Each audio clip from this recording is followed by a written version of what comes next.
ഇല്ല. ഈ പോലീസിൽ നിന്ന് എന്തൊക്കെ സഹായമാണ് അനൂപ് കിട്ടിയിട്ടുള്ളത്? അനൂപിന് ഇപ്പോൾ വിയൂർ പോലീസിനെ കുറിച്ച് പറഞ്ഞുവല്ലോ അനൂപ്, എന്ത് സഹായമാണ് അവർ ചെയ്തു തരുന്നത്? ഞാൻ വിയൂര് പോലീസ് സഹായിച്ചു എന്നല്ല പറഞ്ഞത്. ഓരോ ഉദ്യോഗസ്ഥന്മാർ വരുമ്പോൾ അവരവരെ ഡ്യൂട്ടി ചെയ്യുന്നത് പറഞ്ഞ മനസ്സിലായി. എന്നെ സഹായിച്ചു എന്നല്ല ഞാൻ പറഞ്ഞത്. അവർ ചെയ്യുന്ന അവരെ ഡ്യൂട്ടി അവർ കറക്റ്റ് ചെയ്യുന്നില്ല പറഞ്ഞ മനസ്സിലായി. അല്ലെങ്കിൽ ഞാൻ അവർ കൈക്കൂലി കൊടുക്കുകയോ അല്ലെങ്കിൽ സ്വാധീനിക്കുകയോ ഒന്നും ചെയ്തിട്ടില്ല. അവർ സത്യസന്ധമായി അവർ ജോലി എടുക്കുന്നു പറഞ്ഞ മനസ്സിലായി. തൃശ്ശൂർ പോലീസ് എന്ന് പറഞ്ഞാൽ ഏത് ഗുണ്ടകൾ വേണമെന്ന് ചോദിച്ചോ, ഇടിച്ചു കൊണ്ട് നട്ടല്ലാണ്ട് ഒടിക്കും, അമ്മയെ കാണിക്കും പറഞ്ഞ മനസ്സിലായ. അതാണ് തൃശ്ശൂർ പോലീസ്.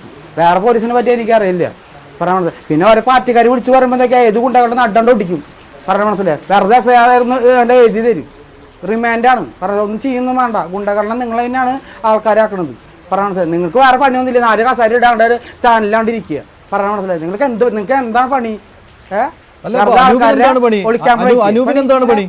പണിയൊക്കെ പോയിട്ട് അനൂപിനെന്താണ് പണി? എന്റെ പണി ഞാൻ സാധാരണ കുടുംബത്തുമായി ജീവിക്കാണ് പറഞ്ഞ മനസ്സിലായ.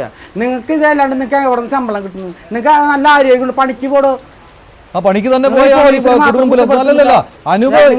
ഗുണ്ടാപ്പണി എടുത്തിട്ട് ഇവിടെ വന്ന് തർക്കിക്കാൻ വരണ്ട.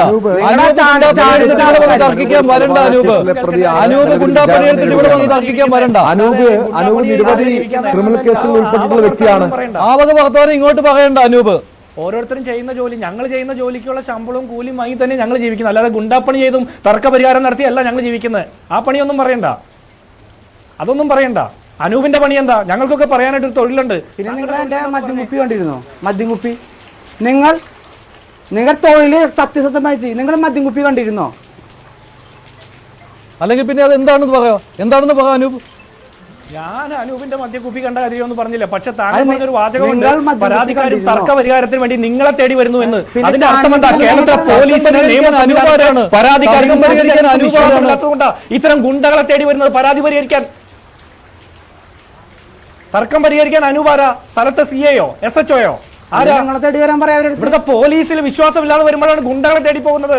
അനൂപ് വന്നിരുന്ന് പറയുന്ന മറ്റൊരു കാര്യമാണ്, പോലീസ് എന്നോട് നന്നായിട്ടാണ് പെരുമാറിയത്, നിങ്ങളാണ് എന്നെ ഗുണ്ട എന്ന് വിളിക്കുന്നത് എന്ന്. പിന്നെ ഗുണ്ടകളെ പിന്നെ ഗുണ്ടകൾ എന്നല്ലാതെ കുണുവാവ എന്ന് വിളിക്കാൻ പറ്റുമോ?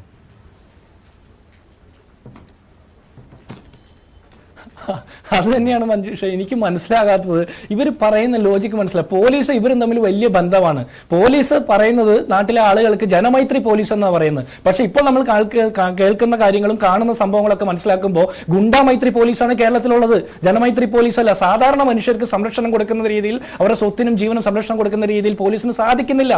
ഒരുപാട് സംഭവങ്ങൾ നമുക്ക് എടുത്തെടുത്ത് പറയാൻ പറ്റും. ഇവിടെ അനൂപ് തന്നെ പറയുന്നുണ്ട് അദ്ദേഹം 2 കേസിൽ കൊലക്കേസിൽ രക്ഷപ്പെട്ടു എന്ന്. കോടതി വെറുതെ വിട്ടുന്നു. കോടതി വെറുതെ വിട്ടു എന്ന് പറഞ്ഞാൽ പ്രോസിക്യൂഷനും പോലീസും പരാജയപ്പെട്ടു, തെളിവുകൾ സഹിതം ആ കേസ് തെളിയിക്കാൻ പരാജയപ്പെട്ടു എന്നാണ്. സാക്ഷികളെ ഹാജരാക്കാൻ കഴിയുന്നില്ല എന്നതുകൊണ്ടാണ് ജിൻഡോ. ആ സാക്ഷികളെ എങ്ങനെയാണ് കൂറ് മാറ്റുന്നത് നമുക്ക് എല്ലാവർക്കും അറിയാമല്ലോ. എന്നിട്ട് നെഞ്ചുവിരിച്ചു വന്ന് പറയുകയാണ് ഒരു കൊലക്കേസ് നടത്തിയിട്ടും ഒരു കൊല നടത്തിയിട്ടും ഞാൻ രക്ഷപ്പെട്ടു വന്നല്ലോ എന്ന്.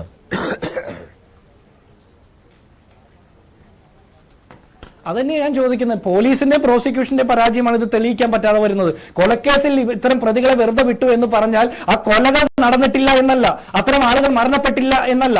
അല്ലെങ്കിൽ ആളുകൾ ജീവനോടെ ഉണ്ടാകണമല്ലോ. ആളുകൾ മരണപ്പെട്ടു, പോലീസിന്റെ അന്വേഷണത്തിൽ അവർ മരണപ്പെട്ടു, അതെല്ലാം നമുക്ക് വ്യക്തമായിട്ടുണ്ട്. പക്ഷെ ഇത്തരം ഗുണ്ടകൾ വെറുതെ വിടപ്പെടുന്നത് പറഞ്ഞാൽ പ്രോസിക്യൂഷന്റെയും പോലീസിന്റെയും തികഞ്ഞ പരാജയമാണ്. എന്നിട്ട് ഇവർ പുറത്തിറങ്ങി വന്നിട്ട് പറയാണ് പോലീസ് ഞങ്ങളോട് വളരെ മര്യാദയോടെയാണ് പെരുമാറിയത്, മാധ്യമങ്ങളും പൊതുപ്രവർത്തകരും പൊതുജനങ്ങളാണ് മോശക്കാര് എന്ന് പറഞ്ഞാൽ അത് അംഗീകരിക്കാൻ നമുക്ക് പറ്റില്ല.